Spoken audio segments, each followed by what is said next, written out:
तो हम लोग भगवद गीता अध्याय 2 और श्लोक नंबर 48 पर आज चर्चा करेंगे। श्लोक इस तरह से है, योगस्ता कुरु कर्माणि संगम त्यक्त्वा धनंजय सिद्धि असिद्ध्यो समा भूत्वा समत्वं योगः उच्यते। योगस्थः कुरु कर्माणि संगम त्यक्त्वा धनंजय सिद्धि असिद्ध्यो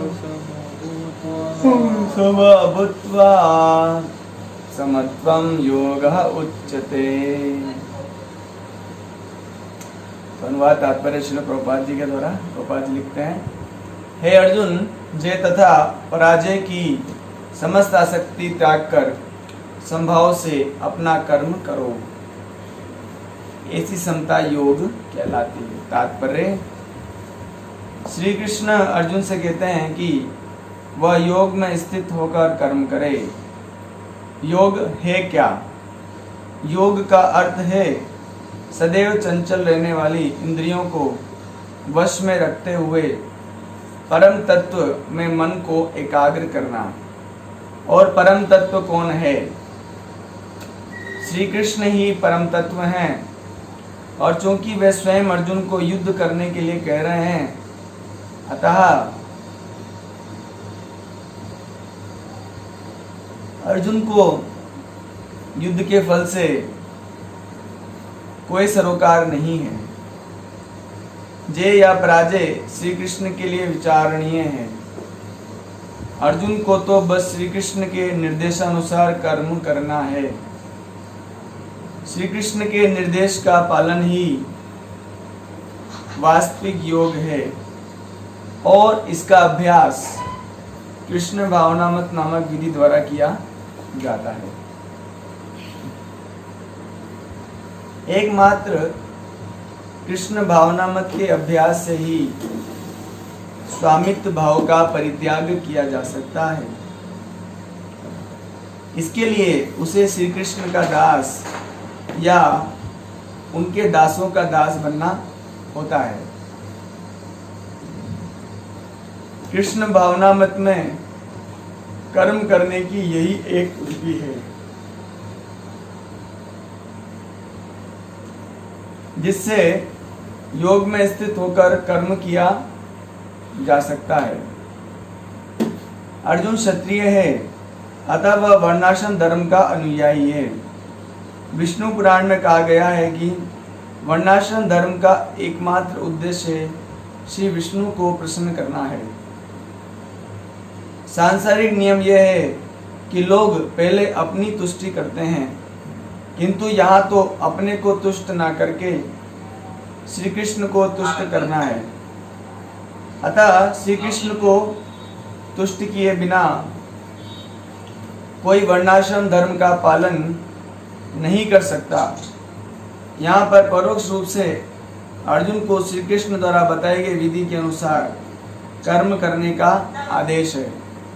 रामपुर म्यूट कर लीजिए मुझे।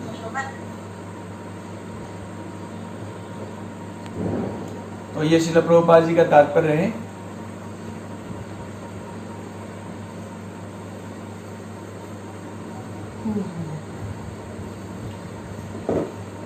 तो हम श्लोक पे चर्चा करेंगे। तो यहाँ पर आप देख रहे हैं कि भगवान एक विशेष चीज हमें समझाना चाह रहे हैं, जो बहुत उच्च स्तर का बात है। बहुत ही उच्च स्तर की जो बात भगवान यहाँ पर हमको समझाना चाहते हैं। जैसे पिछले वाला जो श्लोक था, उसमें भगवान ने कहा था, कर्मण्येवाधिकारस्ते मा फलेषु कदाचन मा कर्म फल हेतुर्भूमा ते संगो अस्तु अकर्मणि। भगवान ने समझाया था कि ज्यादातर लोग बोलते हैं कर्म करो, फल की चिंता मत करो, लेकिन लोगों को पता नहीं है कर्म करना क्या है। कम से कम भगवत गीता की शिक्षा के अनुसार जैसा वो बताते हैं वैसा नहीं है, है ना। इसलिए लोगों को भगवत गीता पढ़नी चाहिए। भगवत गीता को पढ़े बिना हम लोग ये भगवत गीता का निष्कर्ष नहीं निकाल सकते कि कर्म ही पूजा है। बिल्कुल पूजी कर्म पूजा है, लेकिन कौन सा कर्म पूजा है ये समझना चाहिए। भगवान को आनंद पहुंचाने के लिए, भगवान को प्रसन्न करने के लिए जो कर्म किया जाता है वो पूजा है ना। लेकिन ज्यादातर ये बात जो है सबको पता नहीं होती। आप यूं कह सकते हैं कि हम ऐसा मानते हैं कि कोई कर्म करो बस, लेकिन जब आप ऐसे कहेंगे कि भगवत गीता में लिखा है तो ये ठीक नहीं है।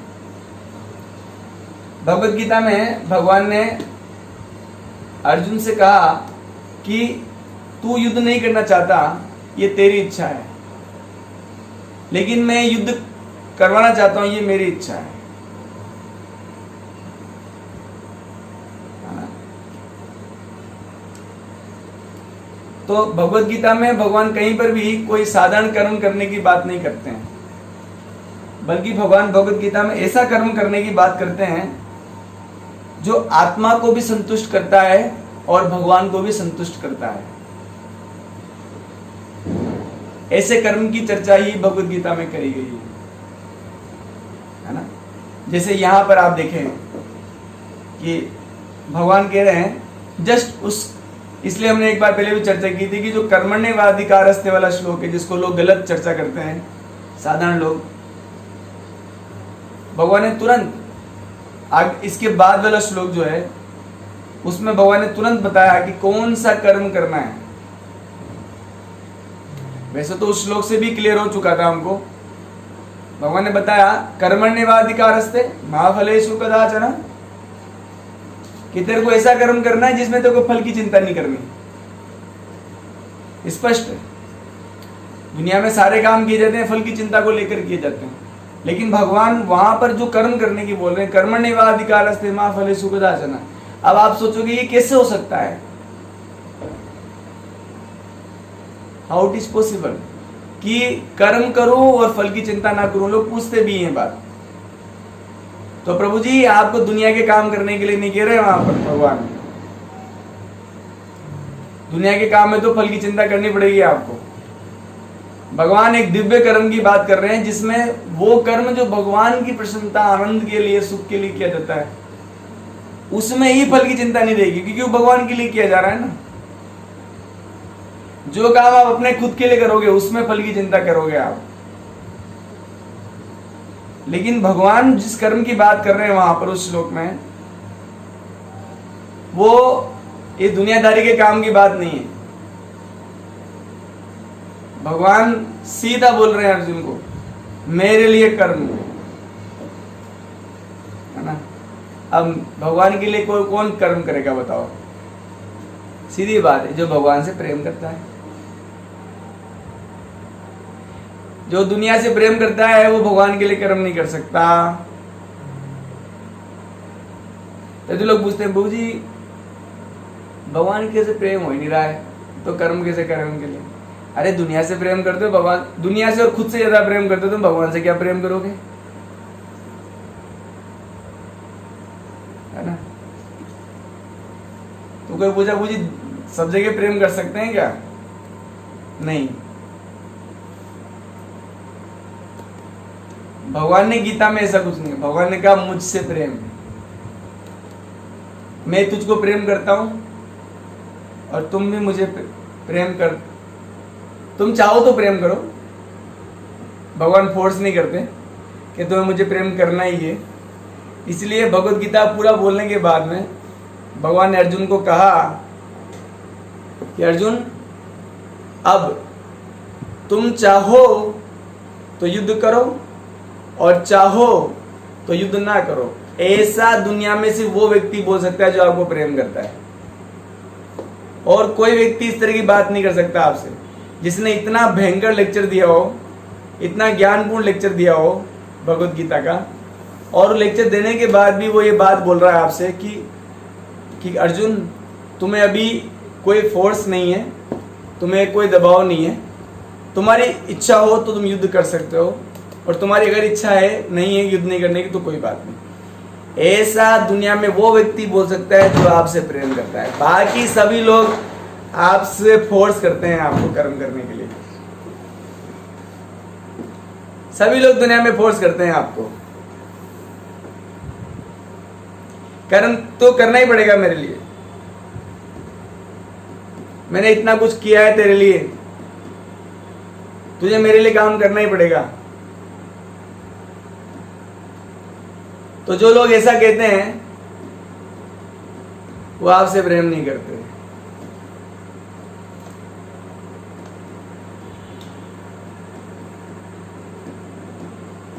वो आपसे प्रेम नहीं करते। जो आपसे कुछ चाहता है, कुछ इच्छा करता है कि मेरे लिए कोई कुछ करेगा, वो आपसे प्रेम नहीं कर रहा है। क्योंकि प्रेम निस्वार्थ होता है। जो बिना किसी स्वार्थ के लिए आपके लिए कुछ करे और आपसे बदले में कुछ ना चाहे, उसे ही तो प्रेम कहते हैं।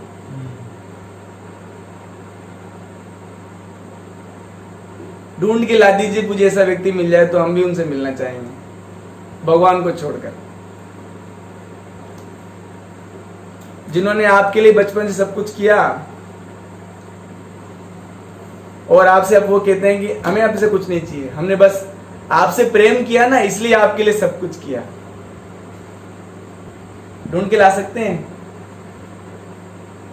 एक, मैं दो भी नहीं कहूंगा, एक सिंगल पर्सन ला दीजिए जो ऐसा कह दे। इस दुनिया में हर व्यक्ति स्वार्थ के कारण कुछ ना कुछ तो स्वार्थ होता है उसका, कुछ ना कुछ, कम है ज्यादा है, लेकिन कुछ ना कुछ उसके हृदय में स्वार्थ है, इसलिए एक दूसरे के साथ है। लेकिन मात्र एक भगवान है इस संसार में जिनके हृदय में आपके लिए कोई स्वार्थ नहीं है। वो आपको प्रेम करते हैं, इसलिए पूरी दुनिया चला रखी है हमारे लिए। और जान करके बड़ा आश्चर्य होता है प्रभु कि भगवान हमारे हृदय में सदा वास करते हैं, लेकिन हमें पता भी लगने देते कि वो वास कर रहे हैं हमारे हृदय में। मतलब छुप छुप के सेवा करते हैं हमारी, प्रकट भी नहीं होने देते मैं तुम्हारा ध्यान रख रहा हूं, प्रकट भी नहीं होने देते मैं तुमसे प्रेम कर रहा हूं, है ना? लेकिन वो करते हैं प्रभु। अगर भगवान हमारे हृदय से निकल जाए ना तो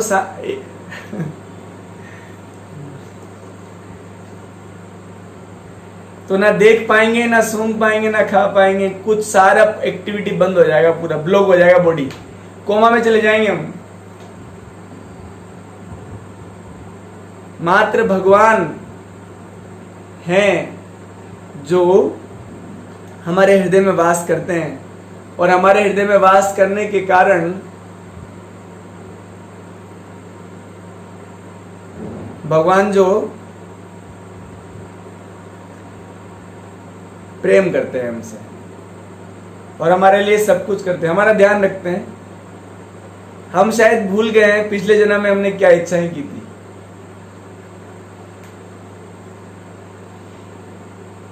है ना? इन भगवान को याद है वो सारी इच्छाएं, और भगवान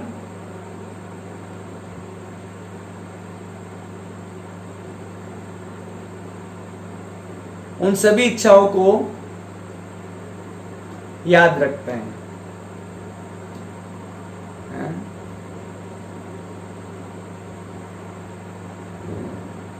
हम भूल गए लेकिन भगवान को याद है, सब कुछ याद है भगवान को,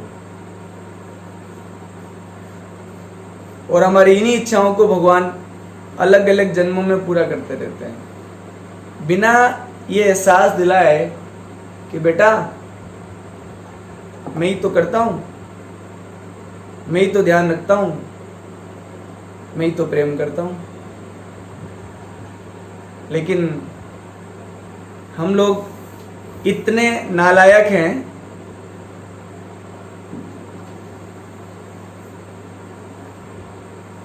कि भगवान से इंच भी प्रेम नहीं करते।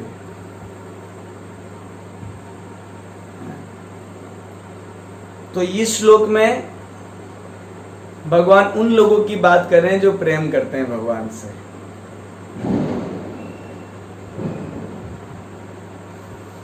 इस दुनिया में व्यक्ति स्वयं से ज्यादा प्रेम करता है, यही उसकी समस्या है। कोई व्यक्ति किसी से प्रेम नहीं करता, ये गलतफहमी है राम प्रभु।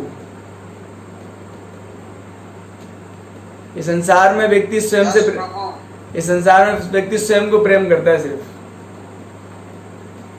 म्यूट कर लीजिए वापस।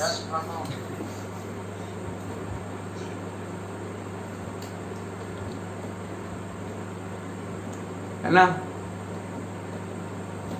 उदाहरण के लिए बताऊं कि अगर कोई घर में कोई जो है घर में जो कमाने वाले लोग होते हैं, जैसे पति होते हैं, अगर वो घर का अगर वो कमाए कर ना दें। हमारे पास में एक प्रभु जी रहते हैं, उनकी 3-4 महीने जॉब छूट गई थी, तो उनकी पत्नी और उनकी छोटी सी लड़की थी, 10-12 साल की लड़की होगी, वो बोल रही पापा आप निठल्ले क्यों बैठे रहते हैं घर में। बेचारे रो के बता रहे थे मुझे सारी बातें। बोले प्रभु जी मेरे एक छोटी सी बच्ची है, वो मुझे ऐसा बोलती है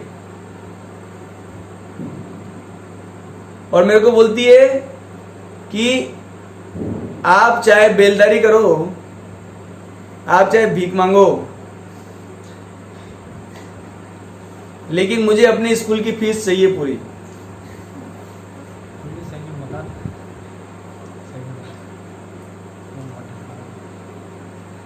मेरे स्कूल की फीस भरिए आप। बताइए इस संसार का रिश्ता कितना खोखला है। जब तक तू मेरे काम का है, मेरा है। जब तू मेरे काम का नहीं है तो मेरा नहीं है। लेकिन भगवान का स्टेटमेंट दूसरा है, ये दुनिया का स्टेटमेंट है। तू मेरा है मतलब मेरे काम का है, लेकिन और तू मेरे काम का नहीं है तो मेरा नहीं है। यानी कि व्यक्ति स्वयं से प्रेम कर रहा है बस, है ना? लेकिन भगवान का स्टेटमेंट देखिए आप, तू किसी काम का नहीं है फिर भी मेरा है।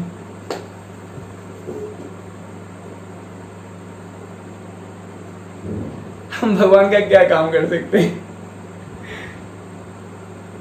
तू कुछ भी नहीं है, तू नालायक है, कैसा भी है, लेकिन है तो मेरा ही ना।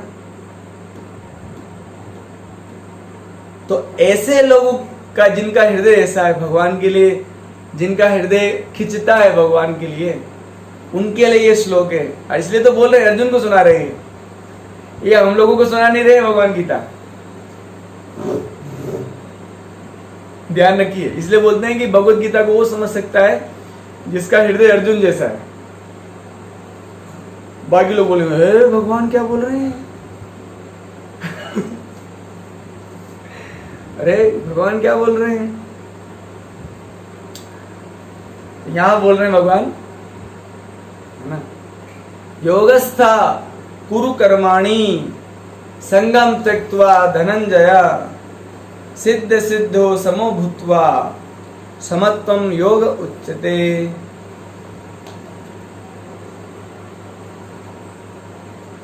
प्रभुपाद जी के तात्पर्य से कुछ पढ़ेंगे। इस श्लोक का जो गहन चर्चा वो कल हम लोग करेंगे प्रभु जी। शॉर्ट में मैं इस श्लोक का एक बस शॉर्ट में कुछ बता देता हूं। भगवान बोले योगस्थ कुरु कर्माणि। देखिए साफ साफ भगवान पिछले श्लोक से लिंक देखिए आप। तो भगवान ने ऐसा नहीं गीता नहीं बोला जैसे हम लोग आधा घंटा डेली डिस्कस करते हैं, ऐसा भगवान ने नहीं बोला। भगवान तो बोलते चले गए, 45 मिनट में लेक्चर पूरा हो गया गीता का 700 श्लोक। यानी कि भगवत गीता एक गीत है, उसको सीरीज से गाया गया। यानी कि आपको अगर कोई भी भगवत गीता का श्लोक समझना है तो आपको उस श्लोक के 3-4 पहले के श्लोक और उस श्लोक के 3-4 बाद के श्लोक आपको पढ़ने होंगे। तो इसके पहले वाले श्लोक में भगवान ने कहा कि कर्म का अधिकार है, कर्मण्येवाधिकारस्ते। अब कौन सा कर्म, तो यहां भगवान बता रहे हैं योगस्थ कुरु कर्माणि, योग में स्थित होकर कर्म कर अर्जुन। अब योग का अर्थ क्या होता है, प्रभुपाद जी लिखते हैं तात्पर्य में, योग का अर्थ क्या है, श्री कृष्ण के निर्देश का पालन ही वास्तविक योग है। श्री कृष्ण के निर्देश का पालन ही वास्तविक योग है। इसका अभ्यास कृष्ण भावना मत नामक विधि द्वारा किया जाता है ना, इसकी प्रैक्टिस।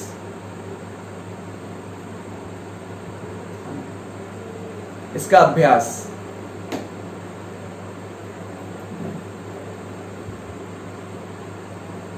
तो अब भगवान का आदेश कौन पालन करेगा, कोई पूछे आपसे, भगवान का आदेश कौन पालन करेगा? जिसको ये डर है कि अगर मैंने पालन नहीं किया तो उनको बुरा लगेगा ना, यानी कि भगवान से संबंध होना चाहिए आपका। अर्जुन का संबंध है, इसीलिए तो बात मानेंगे। हम क्यों नहीं करते? क्योंकि अभी तक संबंध बना नहीं है, और अगर संबंध बना भी है भगवान से तो बड़ा कच्चा संबंध है। इसलिए जो वो भगवान वो पहले की बात बोल रहे हैं कि कर्मण्येवाधिकारस्ते मा फलेषु कदाचन, निश्चित रूप से भगवान बोल रहे हैं कि वो कर्म का अधिकार वो मेरे लिए ही है। तुझे मेरे लिए ही कर्म करना है।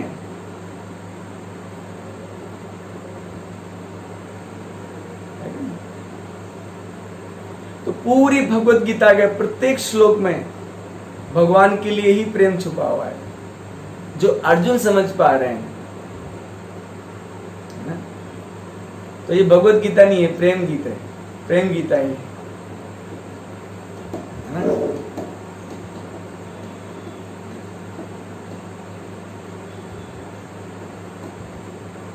जैसे उदाहरण दूं आपको,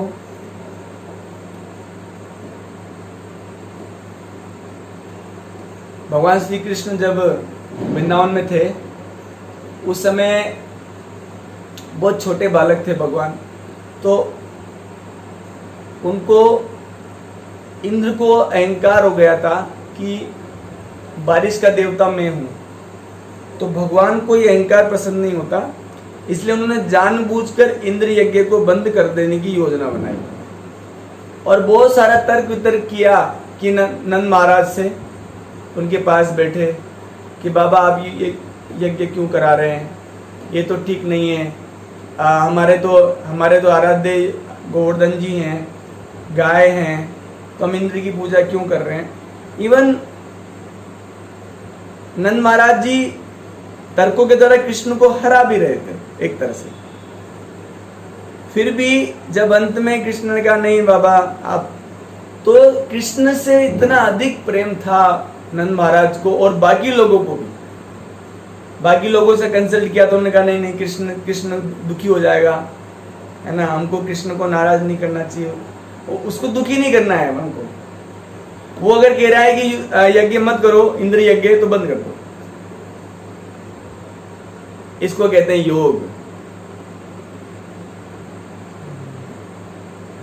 इसको कहते हैं योग, कि भगवान की प्रसन्नता के लिए, भगवान को आनंद पहुंचाने के लिए, भगवान को दुख ना हो, इसके लिए जो कर्म, इसके लिए जो भावना होती है उसको कहते हैं योग। इसलिए बोलते हैं भक्ति को कृष्ण भावना कहा गया, कि भगवान की बात को मानना जीवन में वास्तविक योग है। और अगर अभी हमारे अंदर ये भावना नहीं है तो हमें कृष्ण भावना का अभ्यास करना है। मतलब शिला प्रभुपाद जी ने जो हमें दिया कि सुबह मंगल आरती करना है, सुबह जप करना है, गीता भागवत पढ़ना है, बस करते रहेंगे हृदय शुद्ध होता चला जाएगा। जैसे हृदय शुद्ध होता चला जाएगा, जैसे ही हृदय शुद्ध हो जाएगा तुरंत भगवान से संबंध हो जाएगा। बस फिर भगवान की सोचेंगे, अभी हम अपनी सोच रहे हैं। है कि नहीं? हम अपनी सोच रहे हैं हमारा क्या होगा, हम कभी नहीं सोचते भगवान क्या सोचते हैं, है ना?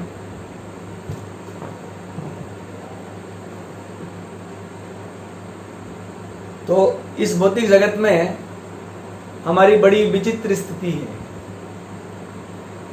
ना? इसलिए भगवान ने हमको यहां पटक रखा है। हम मरे जा रहे हैं उस चीज के लिए। मैं कई बार बोलता हूं कि जिस चीज के लिए आप भाग रहे हो आप उससे भागोगे एक दिन। जिस चीज के लिए आप भाग रहे हो उससे एक दिन भागोगे। जैसे ज्यादातर जो युवा पीढ़ी होते हैं, प्रभु जी एक जॉब मिल जाए, तो जॉब के लिए भाग रहे हैं। फिर जॉब मिल जाती है, फिर जॉब से भागते हैं, अरे यार संडे को नहीं जाना, एक दिन तो ऑफ चाहिए, नहीं जाना ही नहीं है और छुट्टी कर ले, 2-4 और दे दो। इसका मतलब क्या कर रहे हो आप? जॉब से भाग रहे हो। फिर कुछ लोग होते हैं गवर्नमेंट जॉब के लिए तैयारी करते हैं, है ना? तो वो भी परेशान है, यहाँ लगा दिया, वहां लगा दिया, कोरोना में ड्यूटी लगा दी, वहां लगा दी, टीचर को सड़क पे खड़ा कर दिया और ये कर दिया, तो अपनी ड्यूटी से भागोगे। किसी को प्रेम हो गया है, एक लड़के को लड़की से प्रेम हो गया, एक लड़की को लड़के से प्रेम हो गया, उन्होंने शादी भी कर ली, लव मैरिज हो गई, फिर डाइवोर्स। जिस चीज के पीछे भाग रहे हो एक दिन उसी से भागोगे। लेकिन भगवान के केस में ऐसा नहीं होता। अगर आप भगवान के पीछे भाग रहे हो और भगवान ने आपको पकड़ लिया, फिर भगवान से कभी नहीं भाग पाओगे, है ना? भगवान ऐसे हैं, भगवान हमारे इस संसार के घटिया लोगों जैसे नहीं है, धोखेबाज लोगों की तरह नहीं है भगवान। सच्चा प्रेम करते हैं भगवान आपसे। दुनिया के लोग तो क्या समझेंगे इस प्रेम को? जिसको थोड़ा बहुत प्रेम का एहसास है ना, वो भगवान को समझ सकता है। यानी कि जो जिन पे मतलब भगवान की कृपा है, भगवान की कृपा के बिना भगवान को कोई नहीं समझ सकता, है ना? यहाँ पर प्रभुपाद जी बता रहे हैं कि अगर आपको कृष्ण भावना की विधि को अपनाना है तो आपको क्या करना पड़ेगा। प्रभुपाद जी लिखते हैं, आपको भगवान का सेवक या भगवान के सेवकों का सेवक बनना होता है। ठीक है, हमको कृष्णा की सेवा में नहीं आ रहा, अरे तो भगवान के कोई भक्त हैं, उनकी बात मान लो। उनका तो कुछ आपके ऊपर कुछ ना कुछ रिलेशन होगा। भगवान से हमारा रिलेशन नहीं है, समझ में आ गया? ठीक है, भगवान आपसे रिलेशन, लेकिन भगवान के भक्तों से तो आपका रिलेशन होगा या नहीं होगा? तो उनकी बात मान लो। तो अगर उनकी बात मान लेंगे तो भी हमारा फायदा हो जाएगा प्रभु जी।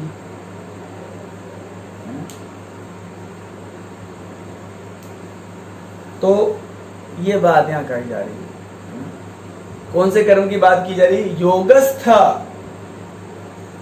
मतलब भगवान से निस्वार्थ प्रेम करते हुए जो कर्म किया जाता है उसके लिए प्रेम। योगस्थ, तभी आपको क्या होगा? संगम त्यक्त्वा धनंजय। अब हम कल चर्चा करेंगे इसको कि कैसे भगवान बोल रहे हैं कि आसक्ति को छोड़कर कर्म करना। अरे भाई, आसक्ति के लिए तो कर्म कर रहे हैं हम कर्म क्यों कर रहे हैं? कहीं ना कहीं आसक्ति फंस रही है। मान प्रतिष्ठा पाना है, कुछ ना कुछ कहीं ना कहीं तो है हमारी अटैचमेंट, तभी तो हम कर्म कर रहे हैं प्रभु जी। बिना अटैचमेंट के कर्म कर सकता है। इवन प्रेम में भी भगवान से अटैचमेंट होगा तो भगवान के लिए कर्म करेंगे। गोपाल जी कहते हैं, कुछ लोग बोलते हैं निरासक्त रहो, इच्छा रहित रहो, बोलते हैं ये पागल लोग हैं। आत्मा का स्वभाव ही आसक्ति है, आत्मा का स्वभाव ही इच्छा है। लेकिन वो इच्छा जो आपको आनंद दे, आपको प्रसन्न रखे। मैं तो कई बार बोलता हूँ, मुझे जो भक्ति नहीं कर रहे हैं, हिंसा कर रहे हैं अपने ऊपर, लेकिन नहीं तो अपने आप को दुखों के सागर में डुबोए जा रहे हैं। पता नहीं अपने ऊपर ही। वो आपने सुना होगा कि एक बार एक प्रभु जी थे, वो पेड़ पे बैठे थे और पेड़ पे उस तरह बैठे थे, वो कुल्हाड़ी से ना पेड़ की टहनी काट रहे थे सही साइड में बैठ के। तो एक प्रभु जी ने कहा, अरे प्रभु क्या कर रहे हो आप गिर जाओगे। अरे तू चुप रहे, तो फाइनली वो गिर ही जाते। तो ये हम लोग कर रहे हैं, हमको एहसास नहीं है इस चीज का। बहुत हम लोग ये कर रहे हैं, खुद ही अपने आप को गर्त में डाले जा रहे हैं। लेकिन भगवान और भगवान के जो भक्त हैं वो दया रखते हैं, नहीं नहीं समझाना चाहिए। ये भले ही गलत इनको नहीं समझे, अज्ञान में, थोड़ा समझाइए इनको, है ना। तो बाकी चर्चा हम लोग कल करेंगे, इस श्लोक के ऊपर स्पेशल डिस्कशन करेंगे कल। ओके, हरे कृष्णा।